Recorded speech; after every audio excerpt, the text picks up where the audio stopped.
ننھے روزہ دار موصوف محمد شکیب انجم سے گزارش کرتے ہیں کہ آپ اپنا مائک آن کیجئے اور چھوٹی سی تلاوت سے اس پروگرام کا آغاز کیجئے۔ اعوذ باللہ من الشیطان الرجیم، بسم اللہ الرحمن الرحیم، والتین والزیتون وطور سینین وهذا البلد الأمین، لقد خلقنا الإنسان في أحسن تقويم، ثم رددناه أسفل سافلين، إلا الذين آمنوا وعملوا الصالحات فلهم أجر غير ممنون، فما يكذبك بعد بالدين، أليس الله بأحكم الحاكمين۔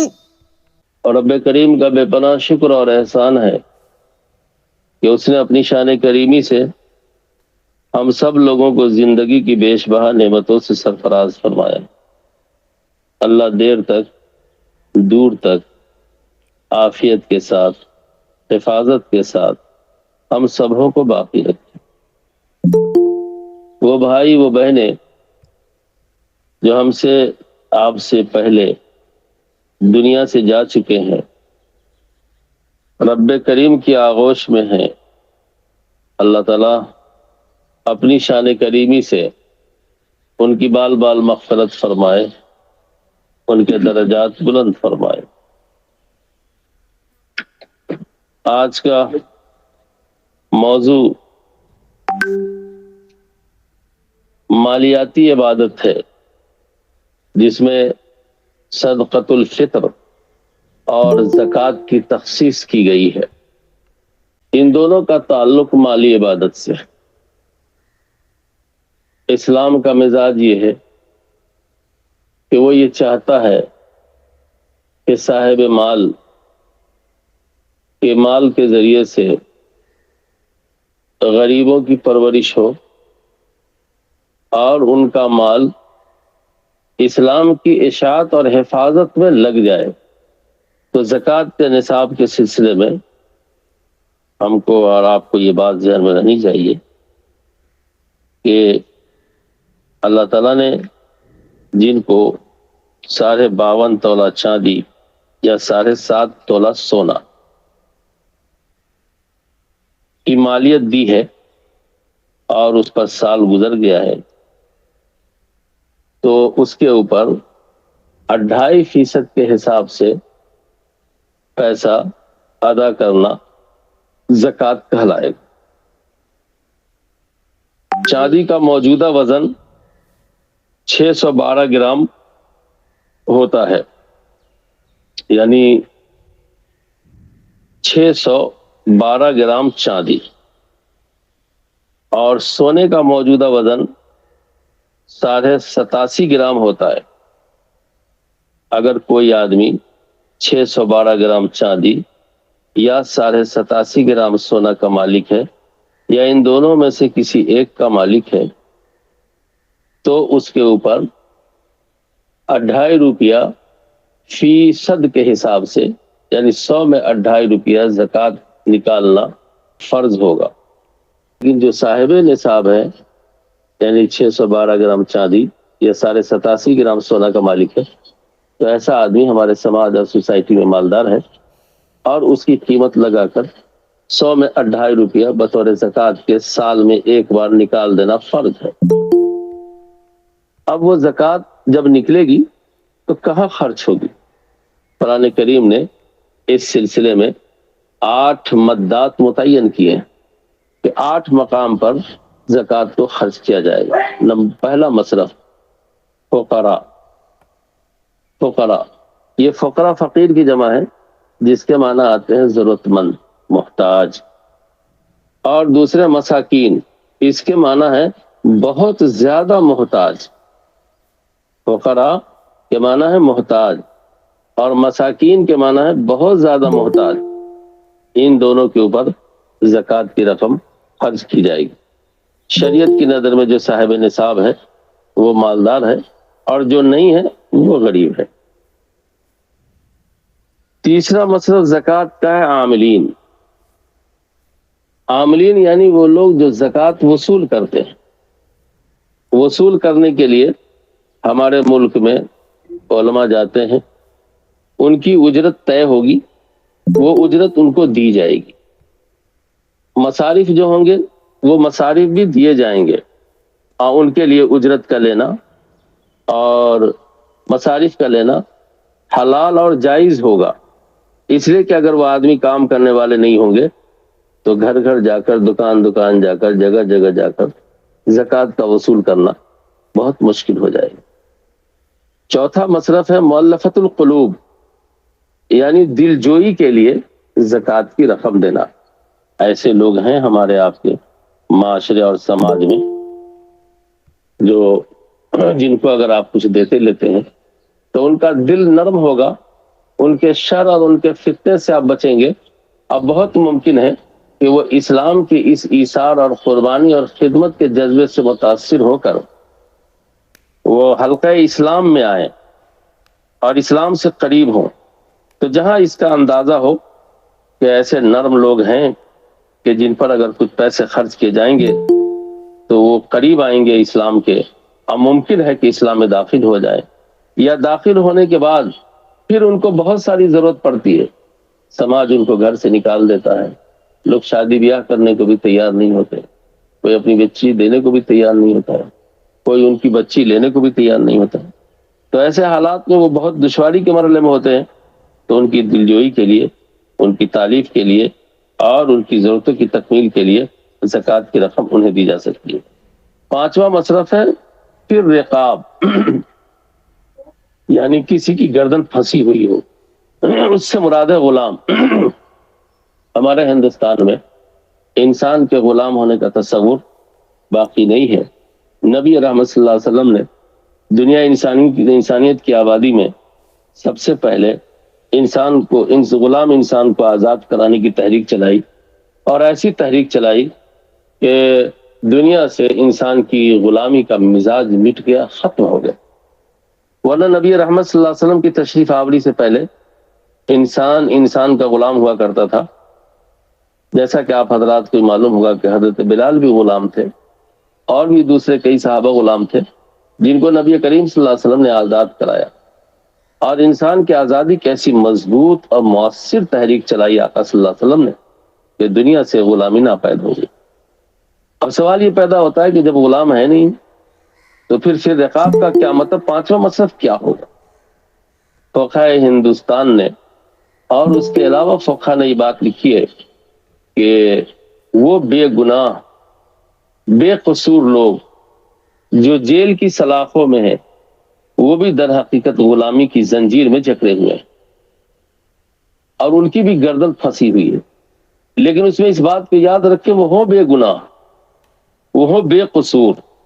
اگر کسی آدمی نے جرائم کیا ہے اور اس جرائم کی بنیاد پر اگر وہ جیل میں ہے تو ان کو جیل میں رہنا چاہیے، تاکہ اس کے شر سے سماج محفوظ رہے، ملک محفوظ رہے، اور دوسرے لوگ امن و عافیت کے ساتھ رہ سکیں. لیکن بے گناہ بے قصور بہت سارے جوان لڑکے ہمارے ہندوستان میں اور ہندوستان سے باہر کے ملکوں میں بھی بہت سارے لوگ قید و بند کی صحبتیں جھیل رہے ہیں. ایسے لوگوں کو پیسے خرچ کر کے، ان کی فیس جمع کر کے، ان پر اگر کوئی جرمانہ ہو تو وہ جرمانے کی رقم دے کر کے ان کو رہا کرانا چاہیے. اور ان کے جیل میں ہونے کی وجہ سے ان کے بچے، ان کی بیوی قسم پرسی کی حالت میں ہے، غربتی کی بہت نچلی سطح کو پہنچ چکے ہیں. تو ایسے بچوں کی دیکھ ریکھ اور ان کی ضرورتوں کو پورا کرنے پر بھی خرچ کرنا چاہیے. تو غلام تو حقیقی غلام تو نہیں ہے، لیکن غلامی جیسی ایک دوسری شکل موجود ہے اس وقت کی دنیا میں، تو ایسے لوگ جو بے قصور ہیں اور ان کی گردن پھنسی ہے اور وہ جیل میں ہیں، غلامی کی زنجیر میں جکڑے ہوئے ہیں، ان کو بھی پیسے دے کر کے اور رہا کرانا چاہیے، اس پر خرچ کرنا چاہیے۔ چھٹا مصرف ہے غارمین۔ غارمین سے مراد ہے مقروض۔ کوئی ایسا قرض دار ہے جو ضرورت کی خاطر قرض لیا لیکن ادائیگی کی کوئی شکل نہ بن سکی، اس نے معافی بھی مانگنے کی کوشش کی لیکن معاف بھی نہ کیا جا سکا، تو ایسے مقروض کے قرض کی ادائیگی میں بہت مدد کرنے کی ضرورت ہے اور قرض سے ان کو بری کر دینا چاہیے۔ لیکن یہ بات یاد رہنی چاہیے کہ اس وقت جو بینک سے قرض لینے کا بڑا رواج ہو گیا ہے، بہت ساری کمپنی قائم کرنے کے لیے اور تجارت کے لیے بینک سے قرض لیا جاتا ہے، کبھی اس کی ادائیگی بہت مشکل ہو جاتی ہے۔ تو ایسی صورت میں دیکھنا ہوگا کہ بینک سے جس نے قرضہ لیا اس کی کتنی پراپرٹی بچی ہے، کتنی مالیت بچی ہے، سب کو بیچ کر کے کتنا قرض ادا ہو سکتا ہے، جتنا ادا ہو سکتا ہے اس سے ادا کر دینا چاہیے۔ اس کے بعد اگر کوئی بچ جائے تو پھر زکوٰۃ کی رقم سے بھی اس قرض کو ادا کر کے اس کو بری کرنا چاہیے۔ فقہ نے تو یہاں تک لکھا ہے کہ اگر کوئی نوجوان لڑکا ہے اور شادی کی اس کے اندر وسعت ہے، صلاحیت ہے، لیکن مہر کی رقم ادا کرنے کی صلاحیت نہیں ہے، تو سماج کے لوگوں کو چاہیے کہ خاموشی کے ساتھ واجبہ رقم سے یعنی زکوٰۃ کی رقم سے بھی دے کر کے اس کے مہر کی رقم کو ادا کر دے۔ اس سے مہر کی اہمیت، اس کی ادائیگی پر جہاں روشنی پڑتی ہے وہیں اس نوجوان کی غربتی پر بھی روشنی پڑتی ہے کہ اس طرح بھی ان کی ضرورت پوری کی جا سکتی۔ اس کے بعد ساتواں مصرف ہے فی سبیل اللہ، یعنی اللہ کے راستے میں جد و جہد کرنے والے۔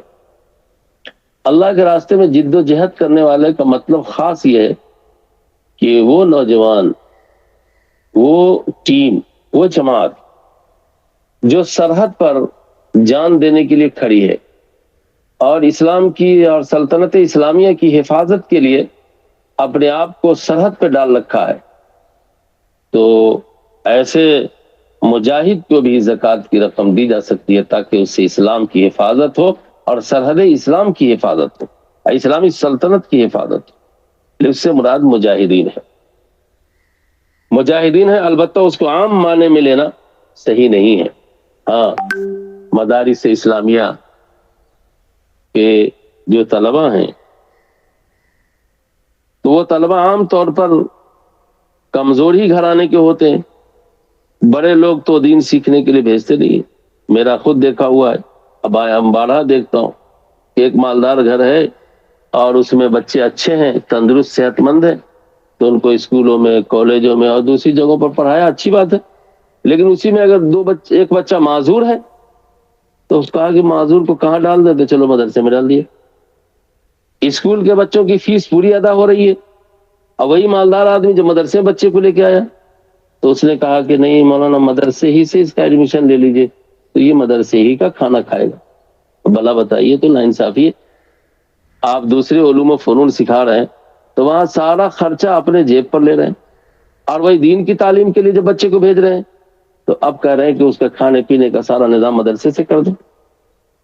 تو یہ گارجین کے سوچ کی خرابی ہے، ورنہ تو مدارس کا اگر جائزہ لیں گے تو عام طور پر کمزور گھرانے کے بچے ہی پڑھتے ہیں، تو اس میں غریب بچوں کی پرورش بھی ہو جاتی ہے، اور دوسرا یہ کہ ان کو دین سکھانے کا ثواب بھی مل جاتا ہے، تو یہ دوہرے اجر کا باعث ہے، دوہرے ثواب کا باعث ہے۔ اس لیے مدارس کے علماء، مدارس کے سفراء ملک بھر میں مدارس کے لیے آکسیجن حاصل کرتے ہیں رمضان کے مہینے میں، اور مدارس کا خاص خیال رکھنا چاہیے۔ ہاں، عام طور پر زکوٰۃ دینے سے پہلے خود زکوٰۃ دینے والے کو تحقیق کرنا ضروری ہے کہ یہاں زکوٰۃ کا مصرف ہے یا نہیں۔ اگر وہ خود نہیں تحقیق کر سکتے ہیں تو ان کا جو معتمد آدمی ہو، بھروسہ مند آدمی ہو، یا کوئی ادارہ ہو، کوئی انجمن ہو، کوئی تنظیم ایسی ہو، اگر وہ اس کی تصدیق کر دیتی ہے تو زکوٰۃ کی رقم دینے میں کوئی مذائقہ نہیں ہے۔ جس طرح ہم نماز کے لیے قبلہ کی تحقیق کرتے ہیں کہ قبلہ کدھر ہے، سوچتے ہیں، خاص طور پر اجنبی جگہ پر جب باہر ملک چلے جائیں گے یا اپنی ہی ملک میں دوسری جگہ چلے جائیں گے، نارتھ سے ساؤتھ آ جائیں، ساؤتھ سے نارتھ چلے آئیں، تو قبلہ کے تعین میں نماز پڑھنے والا آدمی، نمازی سوچتا ہے کہ قبلہ کدھر ہے. تو کیوں سوچتا ہے؟ اس لیے کہ قبلہ ضروری ہے اور نماز ضروری ہے. اسی طریقے سے زکوٰۃ کا ادا کرنا ضروری ہے اور زکوٰۃ مستحقین کو دینا ضروری ہے. تو مستحقین کے بارے میں بھی تحقیق کرنا چاہیے، پتہ لگانا چاہیے. زکوٰۃ کا معاملہ بڑا نازک ہے. یہ کام پھولوں کے سیج کا نہیں ہے، کانٹوں اور انگاروں کے راستے پر چلنے کا ہے. جو لوگ اس کی کیفیت سے اور اس کے حوال سے واقف ہیں، بڑے حساس ہیں، بہت خوف کھاتے ہیں. حدیث میں نبی رحمت صلی اللہ علیہ وسلم نے ارشاد فرمایا کہ زکوٰۃ تو ہاتھ کی گندگی ہے، ہاتھ کا میل کچیل ہے، ہاتھ کا دھون ہے. یعنی ہاتھ کو دھو کر کے جو پانی گندا گرتا ہے یہ مال کا دھون ہے. تو اب اندازہ لگائیے، یہ صرف ضرورت مندوں کی ضرورت پوری کرنے کے لیے اللہ تعالیٰ نے اپنے مالدار بندوں کے مال میں 2.5% کا حصہ مختص کیا ہے. 8واں نام اور 8واں مصرف مسافر. مسافر کبھی بڑا مالدار ہو سکتا ہے، کروڑپتی اربپتی بھی ہو سکتا ہے. راستے میں اگر رہزن کی نظر ہو گئی اور وہ لٹ پٹ گیا تو پھر وہی لاکھ پتی کبھی خاک پتی بن جاتا ہے. اس وقت میرے بھائی اس امیر آدمی مسافر کے غم کو میں بتا نہیں سکتا ہوں. جو ان حالات سے دو چار ہوئے ہیں ذرا ان سے پوچھے گا. آج کا وقت تو مالی کمیونیکیشن کا بھی بڑا آسان ہے، آدمی کا آنا جانا بھی آسان ہے، تو پیسے کا روپے کا ٹرانسفر بھی بڑا آسان ہے. لیکن اس کے باوجود کبھی ایسا ہوتا ہے کہ موبائل بھی غائب ہو گیا، پیسے بھی غائب ہو گئے، اب آدمی بالکل بے بس ہو جاتا ہے. تو اس کی مدد کے لیے، لٹ پٹ جانے والے کی مسافر کی مدد کے لیے مالدار لوگوں کو اللہ تعالیٰ نے متوجہ کیا کہ اس کو بے بس نہ چھوڑو.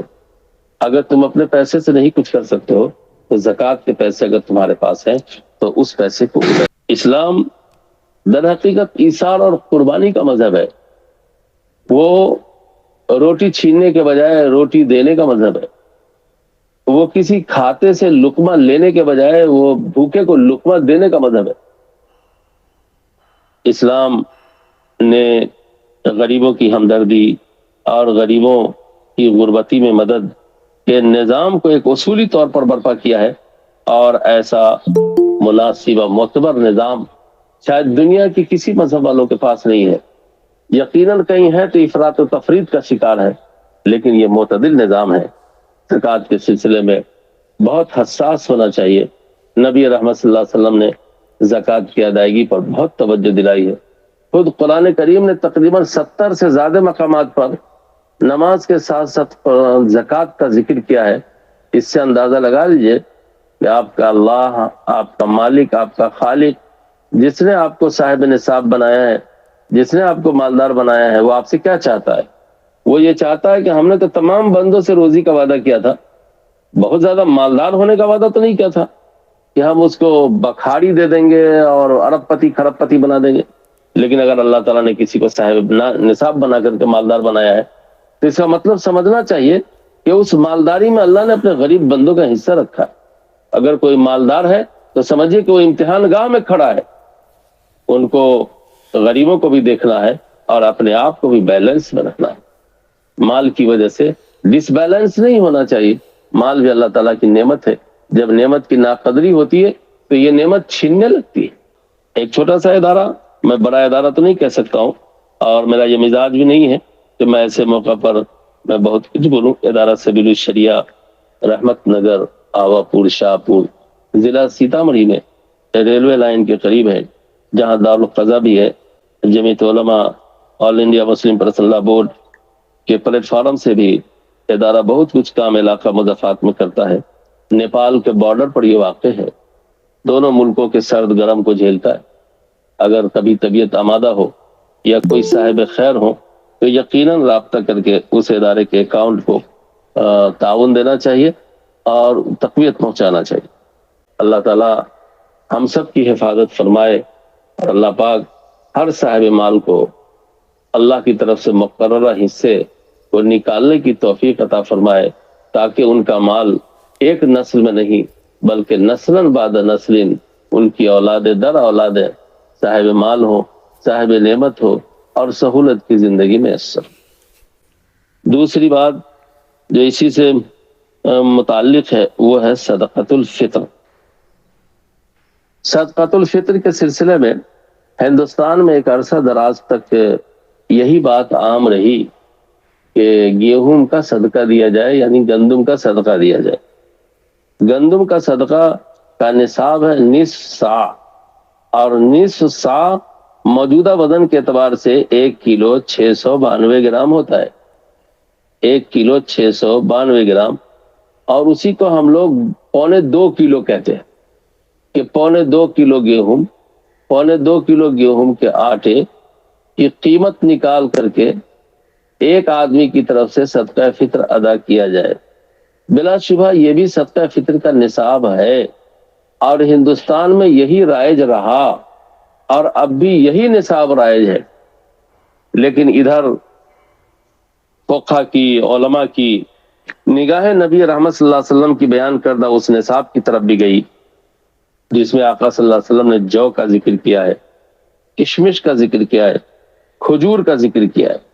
تو جو، کشمش، کھجور 1 سا ہے، گندم آدھا سا، نصف سا، اور جو، کشمش، کھجور 1 سا ہے، اور 1 سا کا موجودہ وزن 3 کلو 384 گرام ہوتا ہے۔ 3 کلو 384 گرام ہوتا ہے۔ اب ظاہر بات ہے کہ جب آدمی کشمش دے گا 3 کلو 384 گرام، یقیناً پیسہ آگے بڑھے گا۔ تو اب اس کی کیا وجہ ہے کہ اس طرح نصاب بتایا گیا؟ اصل معاملہ یہ ہے کہ عربوں میں گندم کی پیداوار نہیں ہوتی تھی۔ نبی رحمت صلی اللہ علیہ وسلم کے عہد میں 3 کلو 384 گرام کھجور کے بدلے میں نصف سا یعنی 1 کلو 692 گرام گندم ملتا تھا۔ اس لیے گندم کی پیداوار نہیں ہوتی تھی، کھجور وہاں سستا تھا اور گندم مہنگا تھا، تو اس لیے نصف سا 3 کلو 384 گرام میں مل جاتا تھا۔ تو گندم کی مقدار نصف سا متعین کیا، جو، کشمش، کھجور کی مقدار 1 سا کیا۔ لیکن اس کا بڑا فائدہ یہ ہے کہ ہر آدمی کی زندگی گزارنے کا معیار علیحدہ علیحدہ ہے۔ ایک آدمی وہ ہے جو 100 روپے کے جی کا چاول کھاتا ہے، ایک آدمی وہ ہے جو 20 روپے کے جی کا چاول کھاتا ہے، ایک آدمی وہ ہے جو رکشہ چالک ہے، اور ایک آدمی وہ ہے جس کا معیار حیات، زندگی کا معیار بہت بلند ہے، لباس کے اعتبار سے، پوشاک کے اعتبار سے، آمدنی کے اعتبار سے، کھانے پینے کے اعتبار سے، رہنے سہنے کے اعتبار سے، یعنی ہر اعتبار سے ان کی زندگی کا معیار بہت اسٹینڈرڈ ہے۔ وہ آدمی بھی اگر 1 کلو 692 گرام گندم دے، اور ایک وہ آدمی جو ان کے مقابلے میں بہت کم تر ہے اور وہ بھی 1 کلو 692 گرام فطرہ نکالے، تو دونوں میں کیا برابر ہوگا؟ جب اللہ نے معیار زندگی الگ الگ رکھی ہے تو فطرے کی رقم بھی الگ الگ ہونی چاہیے۔ جن لوگوں کو اللہ نے وسعت دی ہے، سہولت دی ہے، وہ کھجور کا فطرہ بھی اپنے بیٹے بیٹی کی طرف سے نکال سکتے ہیں، کشمش کا بھی نکال سکتے ہیں، اور جو کا بھی نکال سکتے ہیں۔ میں ان سب کی قیمت اس لیے نہیں بتا پا رہا ہوں کہ جو مختلف ریاستوں میں الگ الگ قیمت میں مل جاتی ہے، اور کشمش بھی اور کھجور بھی، پھر کھجور میں بھی بہت اعلیٰ معیاری کوالٹی ہے، اور اوسط قسم کی بھی کھجوریں ہیں، اور بہت ہی پست قسم کی بھی کھجوریں ہیں، لیکن درمیانی قسم کی کھجور، درمیانی قسم کا کشمش اور درمیانی قسم کا جو، ان کا اپنے اپنے مارکیٹ سے ریٹ نکالنا چاہیے، اور 384 گرام فی کس کے اعتبار سے فطرہ ادا کرنا چاہیے۔ فطرے میں کی ادائیگی میں اور اس کے مقرر کرنے میں اسلام کی حکمت اور لاجک یہ ہے کہ عید کا دن جو ہے ہر کلمہ والے کے لیے خوشی کا دن بن جائے۔ ہر کلمہ والے کے اس دن کوئی ایسا گھر نہ ہو جس کے گھر آگ روشن نہ ہو، جن کے یہاں دھواں نہ ہو، جن کے یہاں کھانا نہ پک پائے۔ اسلام یہ چاہتا ہے کہ ہر سماج کا ہر آدمی، مسلم سماج کا ہر آدمی عید کی خوشی میں شریک ہو۔ اگر وہیں پر امیر ترین آدمی اپنے لیے، بچوں کے لیے کپڑا اور دوسری چیزوں کا انتظام کیا ہے، تو غریب آدمی ان کے فطرے کے پیسے سے کم وہ اپنے کپڑے، اپنے سوئی اور اپنی خوشیوں کا انتظام کر لے۔ یہ خاص بات، یہی وجہ ہے کہ نابالغ کا بھی فطرہ ادا کرنا پڑتا ہے۔ دوسری ایک وجہ فطرے کی یہ ہے کہ رمضان المبارک کا مہینہ، اس پہ روزے رکھتے ہیں، کمی کوتاہی تو ہوتی ہے، ہم لوگ انسان ہیں، اور انسان ہے تو کمی ہونا بھی چاہیے، کوتاہی ہونی بھی چاہیے۔ کوتاہی ہونا، کمی ہونا یہ کوئی عیب کی بات نہیں ہے۔ کمی اور کوتاہی پر قائم رہ جانا یہ بڑے عیب کی بات ہے۔ ایک مخلوق تو فرشتے کی ہے جو گناہ کرتی ہی نہیں ہے، ایک مخلوق شیطان کی ہے جو گناہ چھوڑتی ہی نہیں ہے، اور ایک مخلوق انسان ہے جن سے غلطی ہو جاتی ہے، اور غلطی ہو جانا یہ انسان کی خصوصیت ہے، غلطی پر قائم رہنا شیطان کی خصوصیت ہے۔ تو روزے میں اگر کوئی کمی کوتاہی ہو جائے تو فطرے کی رقم کے ذریعے سے اللہ تعالیٰ روزے کی کمی کوتاہی کو دور کر دیتا ہے۔ یہ دونوں لاجک اور دونوں حکمتیں ہیں، لیکن یہ پہلی حکمت تو صرف ان کے لیے ہے جو جن پر روزہ فرض ہے، لیکن چھوٹے بچے پر کیا ہے؟ اس لیے دوسری حکمت بھی اسلام میں ہے اور مقاصد میں شامل ہے کہ امیروں کی عید کے ساتھ ساتھ غریبوں کی عید ہو جائے، اس لیے کہ محلے میں ہر گھر خوشی سے شاداں و فرحاں ہو، اور ایک گھر میں خدا نہ کرے کسی ضعیفہ کا انتقال ہو جائے تو میں نے دیکھا ہے کہ پورے محلے کی عید نہیں ہو پاتی، سارے محلے کے لوگ غم میں شریک ہو جاتے ہیں کہ ارے بھائی اب کیا خوشی مناؤں۔ میرے پڑوس میں ایک صاحب کا انتقال ہو گیا، میرے بھائی، میری بہنوں، میری بچیوں، سنو، عید کے دن اگر کوئی گھر بھوکا ہے یا کھانے کا نظام نہیں ہے اور ان کے یہاں عید کی خوشیاں مہیا نہیں ہو سکی ہے تو سمجھو کہ محلے میں ایک جنازہ ہے، جنازہ کے رہتے ہوئے ہم کو اپنا کپڑا کیسے اچھا لگے گا اور اپنی خوشیاں کیسے اچھی لگے گی۔ اس لیے اسلام یہ چاہتا ہے کہ فطرے کی رقم کے ذریعے سے ایسے غریب، ایسے نادار اور ایسے کمزوروں کی مدد کی جائے۔ میں اب اس وقت آخری بات آپ تمام کی خدمت میں عرض کروں گا، بھائی، مانگنے والوں کو دینا بھی بہت آسان ہے، اور مانگنے والوں کا مانگ کر اپنی ضرورت پوری کر لینا بھی بہت آسان ہے۔ میرا جی چاہتا ہے کہ میں خود محسوس کروں اپنے پڑوس میں، اپنے اعزاء میں، اپنے رشتہ داروں میں، اپنے قریب ترین لوگوں میں، اپنے علاقوں میں، کہ کون آدمی ہے جو مانگنے والا نہیں ہے اور اندر کا حال اچھا نہیں۔ ایسے لوگوں کے ہاں بڑی رازداری، خوبصورتی کے ساتھ اور بڑی سجاوٹ کے ساتھ ان کی خدمت میں رقمیں پیش کر دینی چاہیے، اور یہ بھی کہنے کی ان کو ضرورت نہیں کہ یہ فطرہ اور یہ زکوٰۃ۔ میں ایک واقعہ سنا کر اپنی بات ختم کرتا ہوں۔ ایک عہد میں ایک دوست نے ایک دوست سے قرض مانگا، تو جس سے قرض مانگا وہ دوست اپنی اہلیہ کے پاس آیا اور کہا کہ پیسے دو، میرے دوست کو ضرورت ہے۔ بہرحال اہلیہ نے پیسے دے دیے اور اس نے اپنے دوست کو دے دیا۔ جب وہ دوست پیسے لے کے چلا گیا تو اس کے بعد اہلیہ کا گلا پکڑ کے بہت رونے لگا، بہت رویا، اتنا رویا کہ کیا بتاؤں۔ ان کی اہلیہ کہنے لگی کہ اللہ کے بندے، اگر آپ کو پیسہ نہیں دینا تھا تو نہ دیتے، یہ دے کر کے میرا گلا پکڑ کے رونے کا کیا مطلب ہے؟ ایک طرف تو آپ نے پیسے مانگ کے ان کو دیا بھی، اور دوسری طرف گھنٹوں رو رہے ہیں آپ میرا گلا پکڑ کے۔ آخر میں جب ہچکیاں بند ہو گئی، تھوڑی دیر کے بعد قرار آیا، سکون آیا، تو اپنی اہلیہ کو سمجھایا کہ دیکھو، میں اس لیے نہیں رو رہا ہوں کہ میرے دوست نے مجھ سے قرض مانگا ہے، میں اس لیے رو رہا تھا کہ وہ میرا دوست تھا، اس کے غم کو میں نے محسوس کیوں نہیں کیا کہ میرا دوست مجھ سے قرض مانگنے آ گیا۔ مجھ کو محسوس کرنا چاہیے، اور محسوس کر کے اس کے مانگنے سے پہلے ان کی خدمت میں پیسہ حاضر کر دینا چاہیے۔ تو ظاہر ہے اتنا بڑا کام، اتنا اونچا کام تو بظاہر آسان نہیں ہے، لیکن کم سے کم اپنے علاقے پر نظر رکھیے۔ مانگنے والے بڑی آسانی سے مانگ لیتے ہیں اور اپنی ضرورت پوری کر لیتے ہیں۔ ہم اپنی زبان میں بہت سارے سفید پوشوں کو کہتے ہیں کہ دیکھنے سننے میں سفید پوش ہے لیکن اندر میں حال اچھا نہیں ہے۔ ایسے لوگوں کو جان کر، بوجھ کر اور ان کی خدمت میں بڑی رازداری کے ساتھ پیش کر دینا چاہیے۔ اللہ تعالیٰ ان کی ضرورت کو پوری فرمائے۔ بہت بڑا کام ہوگا، اب بہت بڑی بات ہوگی، اور آپ کو بھی خوب بڑا لطف آئے گا۔ یہ مالی عبادت، مالی قربانی کا 2 حصہ آپ کی خدمت میں جس قدر ممکن ہو سکا، اس نحیف نظار کمزور انسان سے آپ کی خدمت میں نے پہنچانے کی کوشش کی ہے۔ صدقۃ الفطر، اس کا نصاب، اس کی لاجک زکوٰۃ، اس کے مصارف اور زکوٰۃ کس کو دیا جائے، کس طرح دیا جائے، ان سب چیزوں پر آپ کی خدمت میں میں نے بات پہنچانے کی کوشش کی ہے، اور یہ اچھا اور خوبصورت نظام ہے۔ اللہ تعالیٰ جزائے خیر دے عزیزی ابرار سلمہ کو، اللہ عمر میں برکت عطا فرمائے، نیک سیرت بنائے اور والدین کی آنکھوں کی ٹھنڈک بنائے، ملت اسلامیہ کی آنکھوں کی ٹھنڈک بنائے۔